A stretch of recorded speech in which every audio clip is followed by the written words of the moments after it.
Hello, welcome again to FAIRtax Power Radio. I'm Bob Paxton. And I'm Ron Malero. And we are the FAIRtax Guys.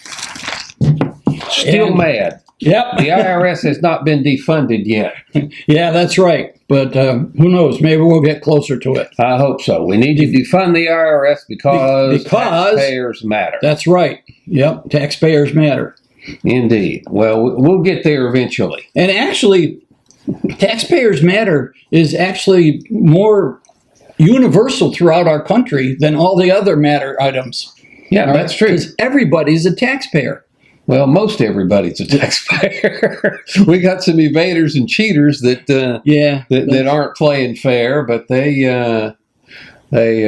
even they will pay it indirectly when they buy stuff. Yeah, that's the beauty of the fair tax. The fair tax will turn those people into taxpayers. Yep. Because even people who are not reporting any income, that are earning cash under the table, that are getting it in illegal activities, what have you and all, there are a lot of folks who are not paying the federal income tax. The evasion is in the billions of dollars.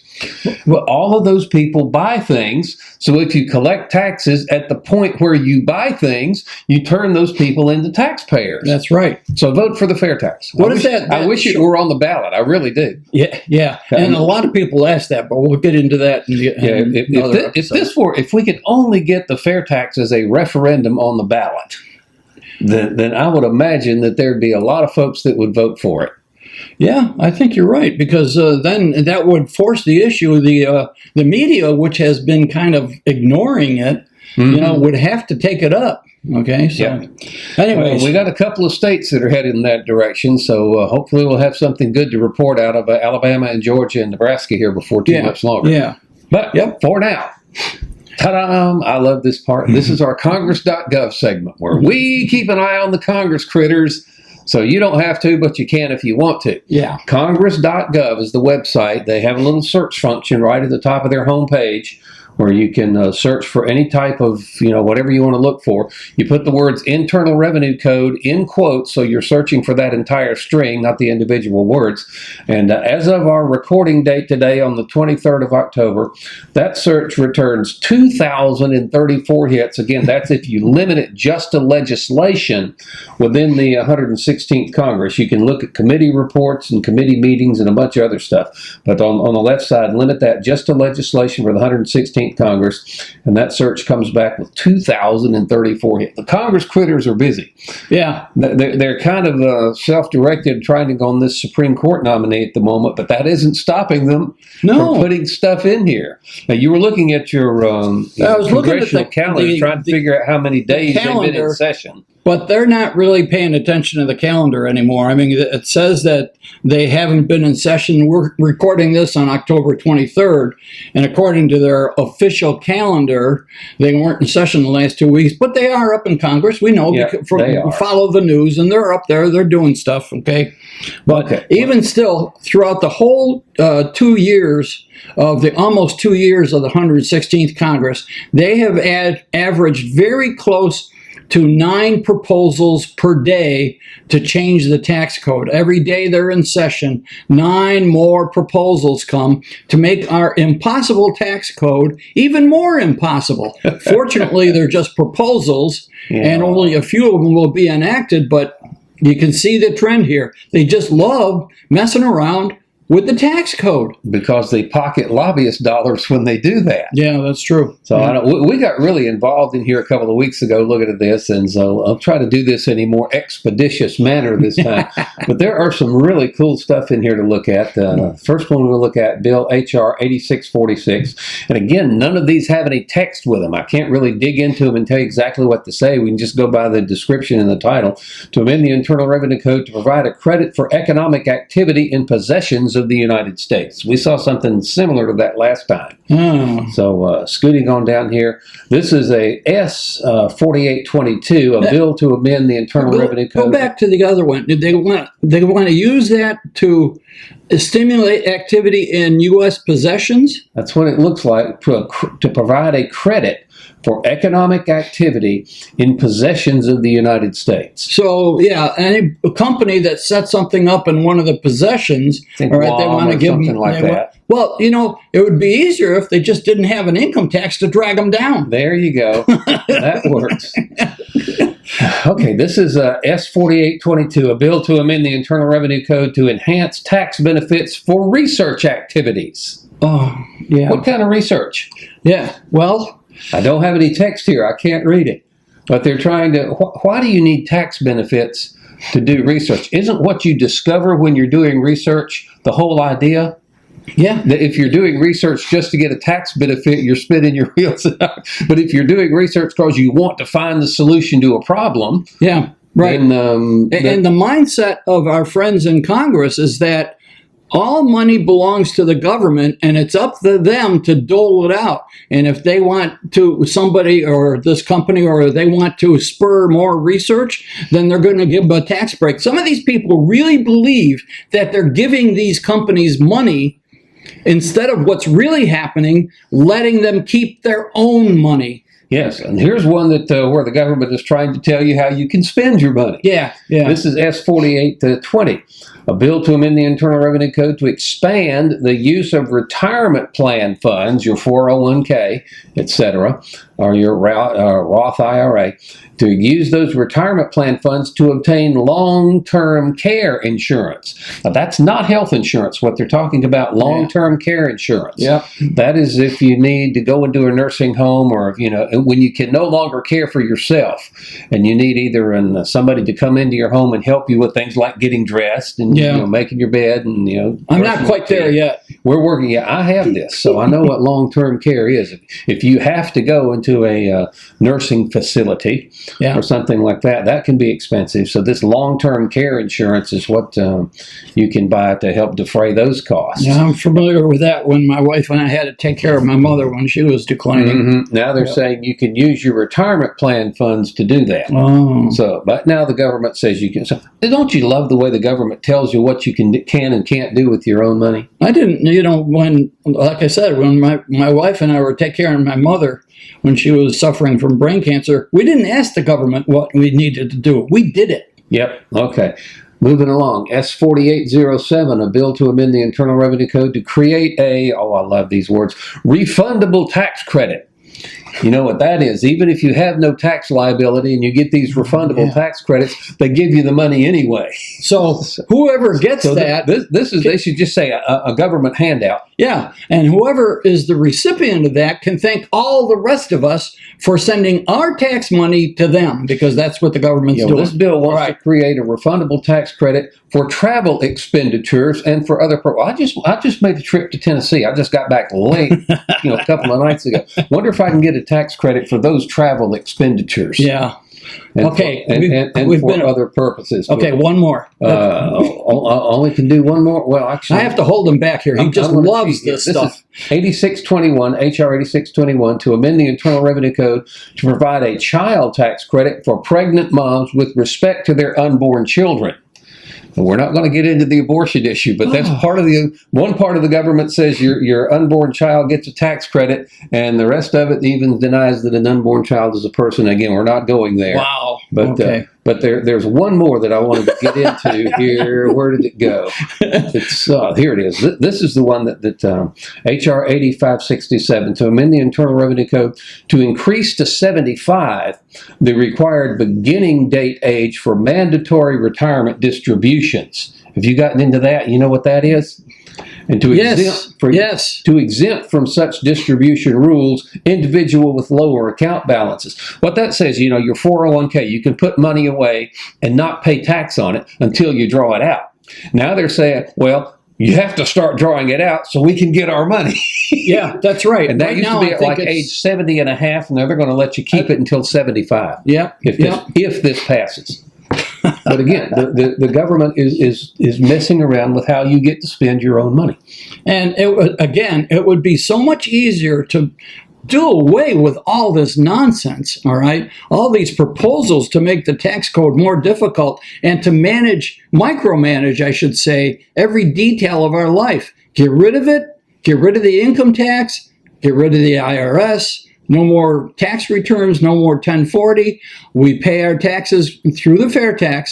We pay our taxes when we make a purchase of a new product or a retail service. Okay, it would be so much easier. And yes, it would take power away from Congress, which is probably the main reason we don't already have the FAIRtax. Yes, right? absolutely. But we need to get this done, and we need everybody's help to get it done. I'm sorry, there's so much going on that the Congress critters are trying to do with the tax code that people don't know about. Yeah. But we just have to highlight these things, even though a lot of them don't have the text, we can't dig into them, but we can see just from the title what they're trying to do. I should mention that Bob is using congress.gov, and in the search bar that shows up on the top, you put Internal Revenue Code in quotes. Mm-hmm. Make sure it's in quotes, so you only bring up that string, and you'll get all these over 2,000 proposals to change the tax. 2,034 proposals, and the next time we have a recording session, it'll be even more. A couple of weeks from now, it'll be even more. Okay. Now, I've tried to use as little time as possible on this, so I could stay in this all day. Well, you were slightly better. Yeah, you could. But you're not. Do I detect a little bit?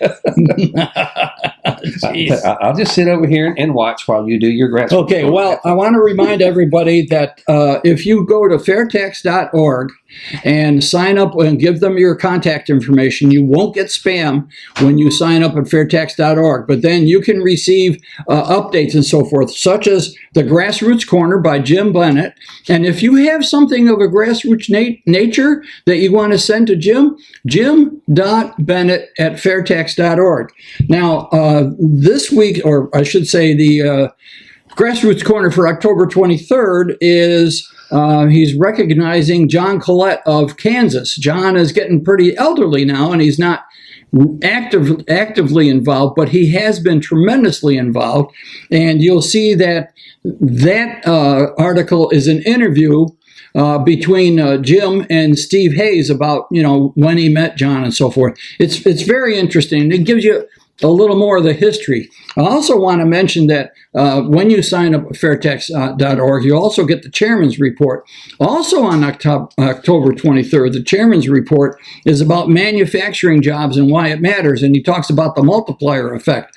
And I'll just tell you that when my wife and I were driving an expediter truck, that's a 6-wheeler, it's not an 18-wheeler, but still, we drove all over the country, and we picked up at a lot of small companies that made small parts and took them to assembly plants. Those assembly plants were being fed by probably 1,000 other small companies, because the assembly plants don't make tires, they don't make the electronics, the wiring harnesses, they don't make the sunroofs, all right? They assemble all this stuff. So that's the multiplier effect. If the assembly plant shuts down, it affects all these other companies. So it's a fascinating article. I recommend you go to fairtax.org. Make ssure you sign up, give me your information. This is good information that will make you a better FAIRtax fan. Yes, and if you go to the podcast version of that Grassroots Corner, you will hear a magnificent recreation of that interview. Yes, that's right. And thanks for reminding me, because not only are they in print and email and online, but you can get them as podcasts, all right? You can get them as podcasts on Spreaker, Apple Podcasts, and iHeart. Everything's there, along with our podcast. Yeah, Jim and Steve weren't there. We had to assume their roles and do their that's right. Yeah, for them, so yeah. You'll recognize the voices in that interview, but good information, and it gives you a better background for being a FAIRtax volunteer or supporter. This episode is going to stream for the first time on Tuesday night, 1 week before the election. Right. Now, imagine a lot of people have already made up their minds who they're going to vote for. A lot of people have already voted through early voting or absentee ballots or what have you. But let's take a quick look at the tax proposals of both major presidential candidates. You got that over there. Yeah, I didn't start my timer on time. I did. We're good. I'll keep an eye on it. Okay. All right. Because I totally forgot to push the little button. Anyways, got about 13 and a half minutes. Go. Okay. We thought, as Bob said, let's take a look at the tax plans for the two major candidates. Okay.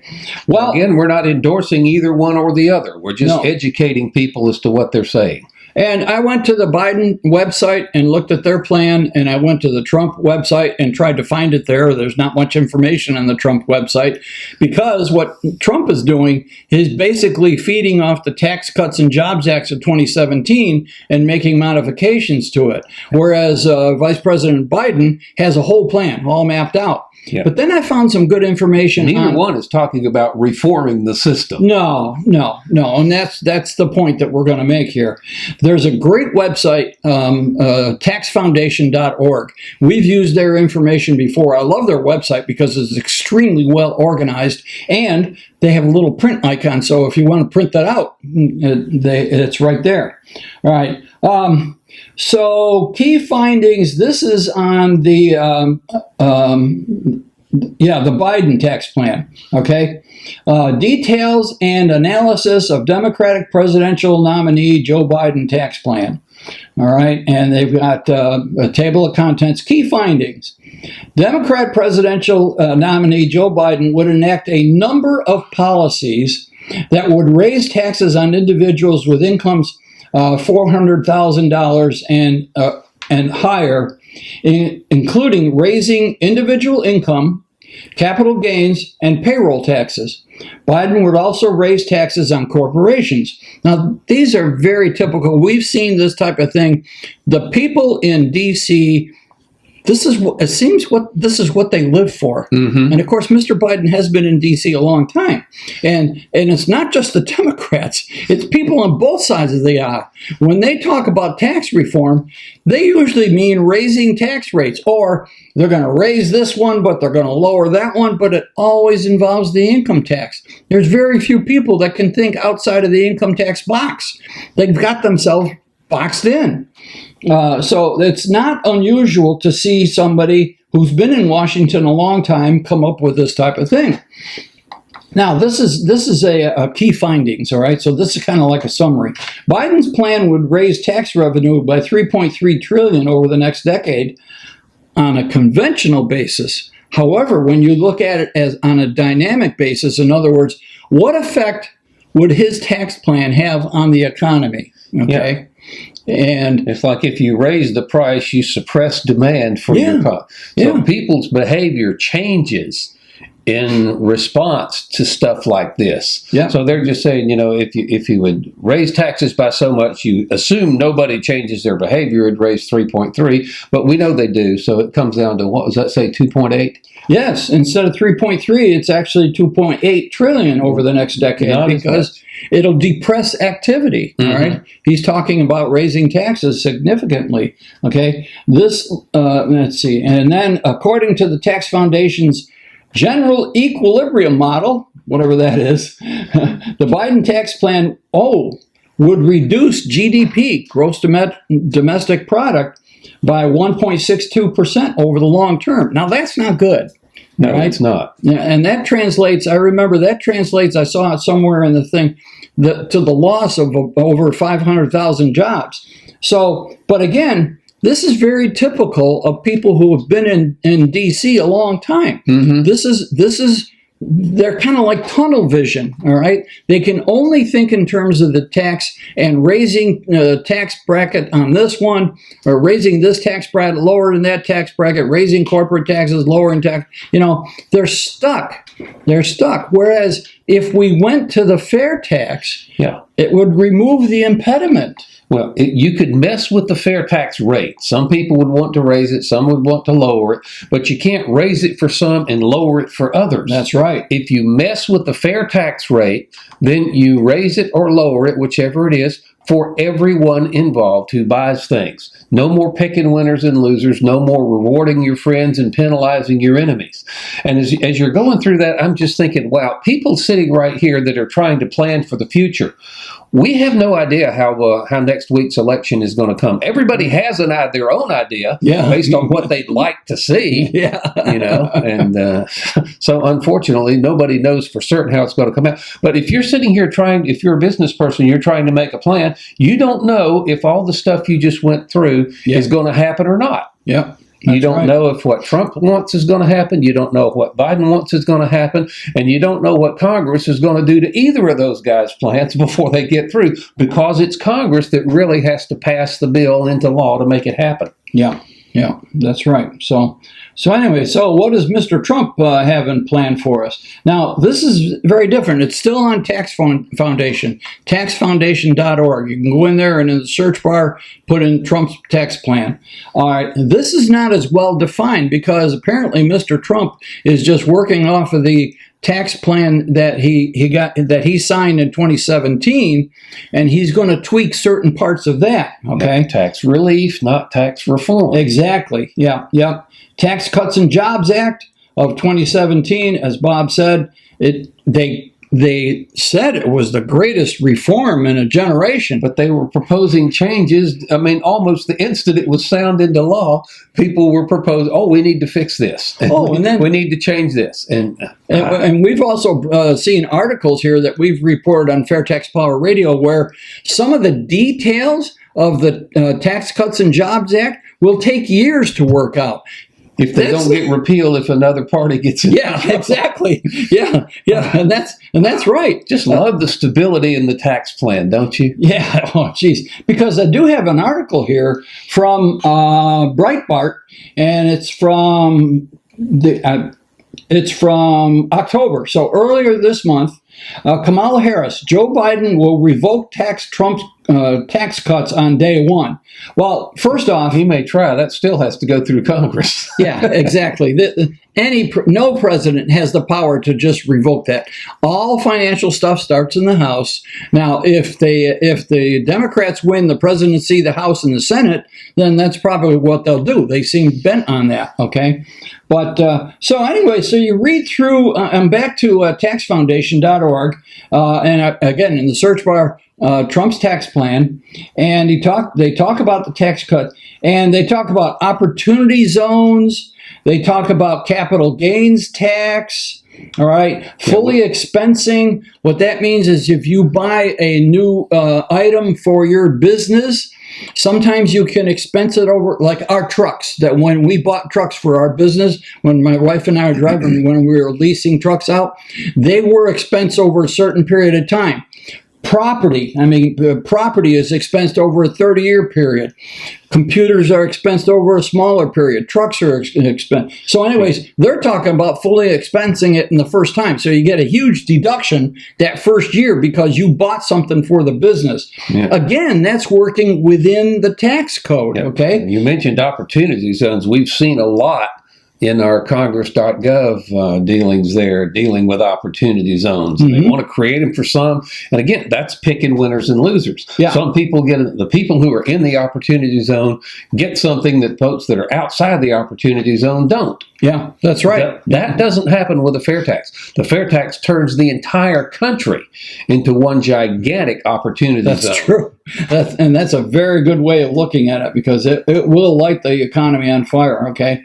And Bob was talking about stability too. You know, we don't have any stability because, one, we don't know who's going to get elected November 3rd, and we don't know exactly what's going to happen with the tax code. But under the fair tax, it's steady. It is. The only thing, as Bob already mentioned, they can do is change the tax rate, but that affects everybody. They can't change it on just one segment of the population, okay?